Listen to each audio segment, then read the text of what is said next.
Manusia merupakan makhluk sosial, makhluk yang selalu berhubungan dengan manusia lainnya. Tentunya dalam menjalani kehidupan sosial menimbulkan suatu hukum untuk mengatur kehidupan itu. Jenis hukum tersebut disebut hukum perdata. Hukum perdata mengatur tentang kepentingan perseorangan dan hubungan hukumnya dengan orang lain. Salah satu bentuk pelanggaran perdata adalah once prestasi, yaitu suatu tindakan dapat dikatakan once prestasi dalam hal salah satu pihak dalam perjanjian ingkar akan janjinya atau melanggar janji. Salah satu contoh kasus pidana dalam bidang farmasi yaitu perkara wan prestasi antara Muhammad Sutejo selaku pemilik dari toko Tejo yang bergerak di bidang alat-alat farmasi telah melakukan cedera janji berupa pelunasan penunggakan pembayaran sebesar 113 juta lebih, yaitu dalam pembelian produk-produk farmasi dari PT Ensepal Putra Mitra Gading, Bandar Lampung. Kejadian tersebut bermula pada tanggal 31 Mei 2022 sampai dengan 21 Juni 2021. Dalam tenggang waktu tersebut, Muhammad Sutejo selaku pemilik dari toko Tejo telah melakukan pemesanan barang berupa alat-alat kesehatan kepada PT Ensepal Putra Mitra Gading sebanyak 5 kali dengan sistem dicas tempo. Adapun jumlah tunggakan yang harus Muhammad Sutejo bayar kepada PT Ensepal Putra Mitra Gading sebesar 113.420.000. Pada awalnya, PT Ensepal Putra sudah percaya bahwa Muhammad memiliki itikat baik untuk melunasi tunggakan kewajibannya. Namun sampai dengan total tunggakan sebesar 130 juta lebih, Muhammad Sutejo tidak menunjukkan itikat baiknya untuk melunasi tunggakan atau melaksanakan kewajibannya terhadap PT Ensepal Putra Mitra Gading. Hukum perdata yang diberikan terkait masalah tersebut kemudian berlanjut di ranah hukum di persidangan atas putusan hakim. Oknum tersebut terkena pasal 1243 KUHP Perdata yang menyatakan penggantian biaya, kerugian, dan bunga karena tak dipenuhinya suatu perikatan mulai diwajibkan. Bila debitur walaupun telah dinyatakan lalai, tetap lalai untuk memenuhi perikatan itu. Atau jika suatu yang harus diberikan atau dilakukannya hanya dapat diberikan atau dilakukan dalam waktu yang melampaui waktu yang telah ditentukan. Pada kejadian ingkar janji, perhitungan ganti rugi dihitung sejak saat terjadi kelalaian.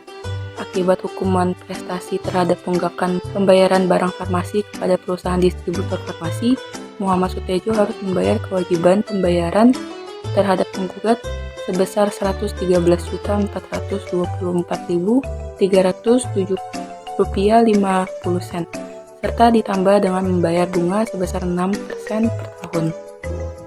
Berbeda dengan hukum perdata, hukum pidana ini secara inklusif adalah hukum yang mengatur tentang pelanggaran dan kejahatan terhadap kepentingan umum.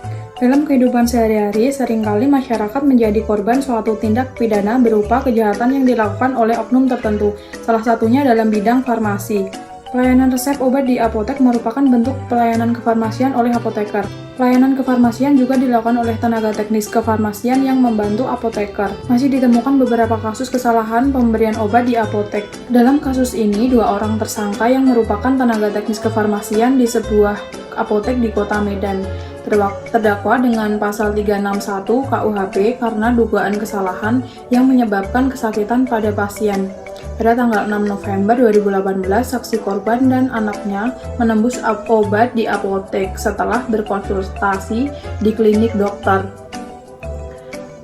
Sebulan kemudian, pada tanggal 13 Desember 2018, saksi korban bersama temannya datang untuk menebus resep yang sama di apotek yang sama.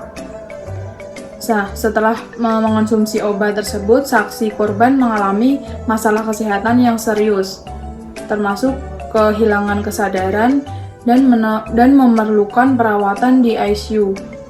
Didiagnosa menyebutkan penurunan kesadaran, hipoglikemia, stroke, dan dugaan penyakit jantung, hipertensi.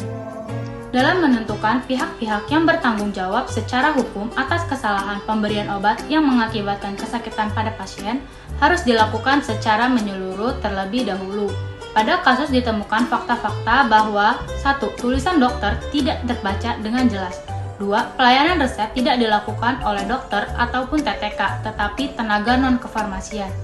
Yang ketiga, pelayanan terhadap resep pasien dilakukan juga oleh tenaga non-kefarmasian tanpa supervisi. Sebagai hasil akhir dari kasus 2 orang tersangka yang didakwakan dengan pasal 361 KUHP dengan dugaan yang karena kesalahannya menyebabkan kesakitan pada pasien ditemukan tidak melakukan aktivitas yang disangka-sangkakan. Berdasarkan hal itu, kedua tersangka tidak terbukti secara sah dan meyakinkan melakukan tindak pidana sebagaimana didakwakan, yakni memenuhi unsur kedua pada KUHP pasal 361, yakni karena kesalahannya menyebabkan orang lain luka berat, sehingga dijatuhi hukuman dengan bentuk dipecat dari pekerjaannya sebagai ahli farmasi.